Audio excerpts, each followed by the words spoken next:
വർഗീയമായ വിദ്വേഷം ഉണ്ടാക്കുന്ന തരത്തിൽ, വർഗീയമായ ചേരുതിരിവ് ഉണ്ടാക്കുന്ന തരത്തിൽ ഒരു സ്ക്രീൻഷോട്ട് ഉണ്ടാക്കിയിട്ട് അത് അവിടെ മത്സരിച്ച വടകരയിലെ ഞങ്ങളുടെ പാർലമെന്റ് സ്ഥാനാർത്ഥിയായ ഷാഫിയുടെ തലയിൽ കെട്ടിവെച്ച് അയാളെ തോൽപ്പിക്കാൻ വേണ്ടി നടത്തിയ ശ്രമമല്ലേ?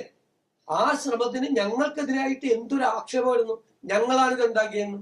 ഞങ്ങൾ അന്ന് തന്നെ ഇത് പറഞ്ഞു, ഞങ്ങളല്ല. അതിന് ഒരു പയ്യനെ കുറിച്ച് പരാതി വരപ്പോ ആ പയ്യൻ അയാളുടെ ഫോൺ കൊണ്ടേ പോലീസിൽ ഹാജരാക്കി. ഞങ്ങളല്ല എന്ന് പറഞ്ഞു.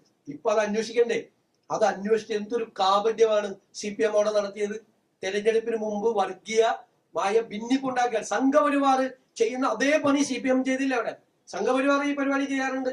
അതേ രീതിയിൽ CPM ഇങ്ങനെ ഒരു മുസ്ലിം എന്നുള്ള കാൻഡിഡേറ്റ് ആണ് ഇപ്പുറത്ത് നിൽക്കുന്നത്, കാഫർ എന്ന് അപ്പുറത്ത് നിൽക്കുന്ന ഒരു സ്ഥാനാർത്ഥിയെ അധിക്ഷേപിച്ചു എന്ന് പറഞ്ഞ് UDF-നെതിരായും UDF സ്ഥാനാർത്ഥിയെ തോൽപ്പിക്കുന്നതിന് വേണ്ടി നടത്തിയ വ്യാജ പ്രചരണത്തിന്റെ ആണിക്കല്ലാണ്.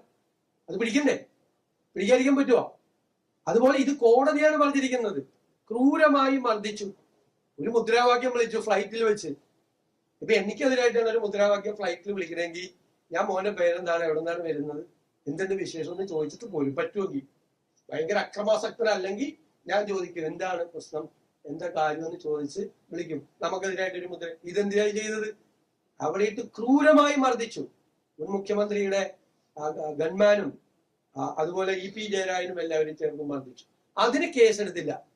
അപ്പൊ ഇപ്പൊ കോടതിയാണ് പറഞ്ഞേക്കുന്നത് അതിനും കൂടി കേസെടുക്കണമെന്ന്. കോടതിയാണ് പറഞ്ഞിരിക്കുന്നത്. ശരിയല്ലേ? ചെയ്യണ്ടേതല്ല. ഞങ്ങൾ ചെയ്തതാണ്, കോടതി ചെയ്തതാണ്. ഈ കാഫിർ സ്ക്രീൻഷോട്ട് പുറത്തു വരണ്ടേ? ഇവരുടെ കാപട്യമല്ലേ, മുഖം മൂടിയാണ് CPM-ന്റെ അഴിഞ്ഞു വീണത്. തെരഞ്ഞെടുപ്പ് കാലത്ത് ഇവർ എന്തെല്ലാം വൃത്തികേടുകൾ ചെയ്യുന്നു എന്നതിന്റെ മുഖം മൂടിയാണ് അഴിഞ്ഞു വീണത്.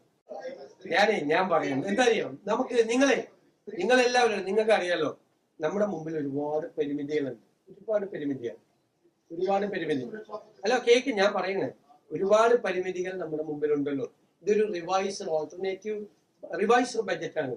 റിവൈസ്ഡ് ബഡ്ജറ്റ് 35,000 കോടി രൂപയുടെ പ്ലാൻ വെച്ചിട്ട് 20,500 കോടി ഇല്ല. ഞാൻ 20,500 കോടി ഉണ്ടാക്കേണ്ട ഇന്ദ്രജാലം കാണിക്കേണ്ട ജോലിയാണ് എനിക്കുള്ളത്. 20,500 കോടി ഇല്ല, അത് ഞാൻ ഉണ്ടാക്കണം. 35,000 കോടി രൂപയുടെ പ്ലാനിൽ 20,500 കോടി ഉണ്ടാക്കിയാലേ ഉള്ളൂ ഈ പ്ലാൻ, ഈ വർഷത്തെ ഈ പ്ലാൻ പ്രോജക്റ്റുകൾ നടന്നുപോകുള്ളൂ. ഒന്ന്, നമുക്ക് കൃത്യമായ വഴികളുണ്ട്. കഴിഞ്ഞ ഗവൺമെന്റിൽ നിന്നും വ്യത്യസ്തമായ ഒരു നയസമീപനവും കാഴ്ചപ്പാടും വികസന പരിപ്രേക്ഷ്യവും സമീപനവും ഒക്കെ ഉണ്ട്. അതെല്ലാം വെച്ചുകൊണ്ടുള്ള ഒരു ബഡ്ജറ്റ് ആയിരിക്കും. എനിക്ക് അത്രയല്ലേ പറയാൻ പറ്റുള്ളൂ.